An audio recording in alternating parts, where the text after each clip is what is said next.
ዛሬ የተጀመረው ሀገራዊ ምክክር ጉባኤ ሲጠናቀቅ ለኢትዮጵያ ሰላምና መረጋጋትን ያመጣል ብለው እንደሚጠብቁ የጉባኤው ተሳታፊዎች ገልጸዋል። በኢትዮጵያ ሀገራዊ ምክክር ጉባኤ ላይ የሚሳተፉ 4000 ኢትዮጵያውያን ከግለኝነት ስሜት በጸዳ መልኩ ለመጪው የሀገራቸው ዕጣ ፈንታ መሻሻል በሐቀኝነት ሊመክሩ እንደሚገባ ያነጋገርናቸው ተሳታፊዎች ነግረውናል። ተከታትለን እንመለስ።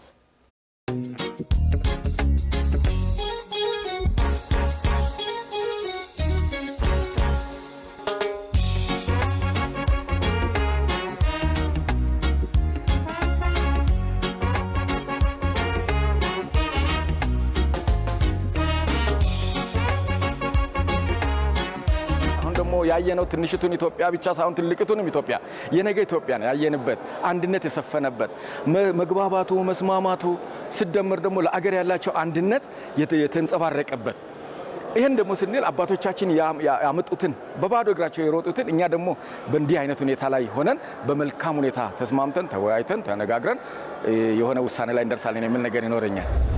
ለምክክሩ የመጣ ነው ለዚች ሀገር ለውጥ በምክክሩ ሂደት ያመጣል ተብሎ ይገመታል።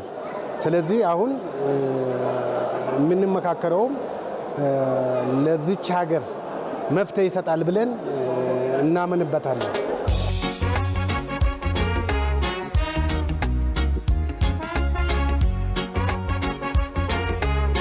እነዚህ በ10 የመጡት ደግሞ ወደ 50 ከ50 ደግሞ ወደ 250 ከ250 ደግሞ ወደ 500 የሚመጣበት የውሳኔ ሲስተም ስለሆነ የአንድ ሰው ውሳኔ ብቻ አይደለም የህብረተሰቡ ውሳኔ ነው የሚመጣው። ያም ደግሞ የማይፈታ ከሆነ ደግሞ የቅሬታ አፈታት ዘዴዎች ስላሉ በዛ መንገደዶ በተወካዮቻችን አማካይነት ሲደመር ደግሞ በበላይ አመራር አማካይነት እንደገናም ደግሞ የተወከሉ ማህበረሰብ ስላሉ በነዛ አማካይነት ይፈታል። የማይፈቱ ከሆነ ደግሞ የራሳቸው የሆነ ፐርሰንት ተቀመጣለ ውድቅ የመሆኑ ሐሳቦች ካሉ ውድቅ ነው የሐሳቡ የበላይነት ያለውን ሐሳብ ይሄዳል የሚል ነገር ይኖረኛል። ለዚህ ሀገር እርቅ ነው የሚያስፈልገው። በጦርነት ማንንም ሀገር ነፃ ይወጣ የለም። ስለዚህ በየአካባቢው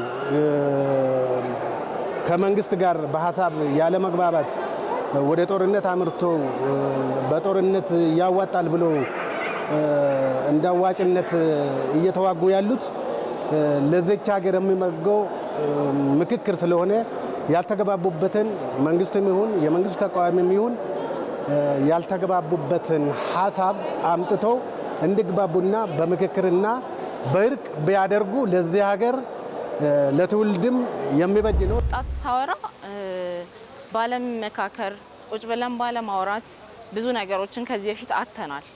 እንደ ሀገር ብዙ ጉዳቶችም ደርሰዋል። እንደ ወጣት በብዙ መንገድ ወጣትንም አተናል እና መመካከሩ ያስፈለገበት ያንን አንድ ስቴፕ ለማሻገር ነው። እንደ እናት ደግሞ በዚህ ባለመመካከር ቁጭ ብሎ ባለማውራት ባለመስማማት ብዙ እናቶች ስቲል በየቤታቸው እያለቀሱ ያሉ የተጎዱ እናቶች አሉ።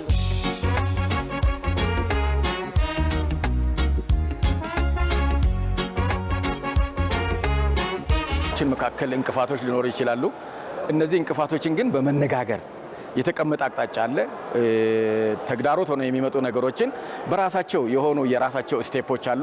በእነዛ ስቴፖች ተወያይተን ግን አንድ ትልቅ ነገር ትልቅ አሻራ እስከ ውሳኔው ድረስ እስከ መጨረሻዊቱ ቀን ድረስ ለአገራችን የሚጠቅም ነገር ውሳኔ ይወሰናል ተብሎ ነው የሚጠበቀውና ይሄ ነገር መፍትሄ ይሰጣል ብለን እንደ አዋጭነት ሄደንበት መፍትሄውን ደግሞ የምናየውናል።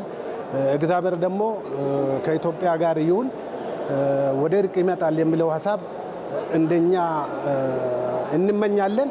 እግዚአብሔር ደግሞ ከኢትዮጵያና ከኛ ጋር ይሁን።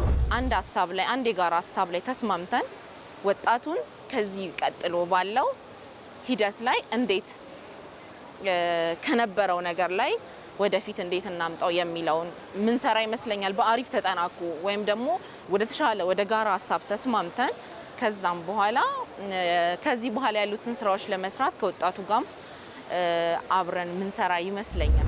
ከ20 ዓመታት በኋላ በልጅ ልጆቻችን ላይ የሚያመጣው ለውጥ አለ። ስለዚህ ምክክር ስንል ክርክር አይደለም፣ መግባባት ነው፣ መስማማት ነው፣ ሰላም ማውረድ ነው። ያሉትን ሐሳቦች በመሰብሰብ ለውጥ ማስመዝገብ ነው።